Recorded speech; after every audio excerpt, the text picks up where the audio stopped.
ঘুমানোর আগে মহান আল্লাহ রাব্বুল আলামিনের দুইটি নাম মাত্র ১০১ বার পাঠ করে ঘুমালে সকালে ঘুম থেকে উঠেই সুসংবাদ পাবেন এবং সেই সাথে আপনার মনের যাবতীয় আশা আকাঙ্ক্ষাগুলো মহান আল্লাহ রাব্বুল আলামিন পূরণ করে দিবেন ইনশাআল্লাহ।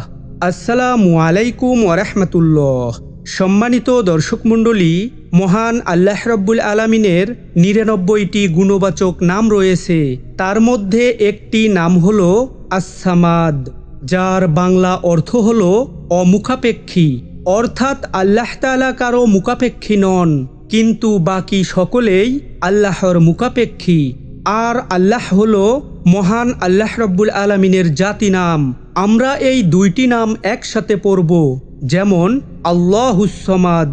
মহান আল্লাহ রাব্বুল আলামিনের এই দুইটি নাম রাতের শেষ তৃতীয়াংশে অর্থাৎ তাহাজ্জুদ নামাজের সময় ১১ বার দরুদ শরীফ পাঠ করার পর ১০১ বার পাঠ করে মহান আল্লাহর কাছে কোনো কিছু চাইলে অতি অল্প সময়ের মধ্যেই মহান আল্লাহ রাব্বুল আলামিন ওই ব্যক্তির মনের সকল প্রকার আশা আকাঙ্ক্ষাগুলো পূরণ করে দিবেন ইনশাআল্লাহ।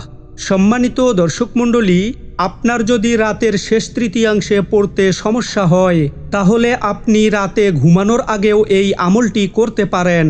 তবে সবচেয়ে উত্তম সময় হলো তাহাজ্জুদ নামাজের সময়, কেননা রাতের শেষ তৃতীয়াংশে মহান আল্লাহ রাব্বুল আলামিন নিচের আসমানে নেমে এসে বান্দাদের উদ্দেশ্যে বলতে থাকেন, কার কি প্রয়োজন আমার কাছে চাও, আমি তোমাদের প্রয়োজন মিটিয়ে দেব। কে অভাবগ্রস্ত আছো আমার কাছে চাও, আমি তোমাদের অভাব মিটিয়ে দেব।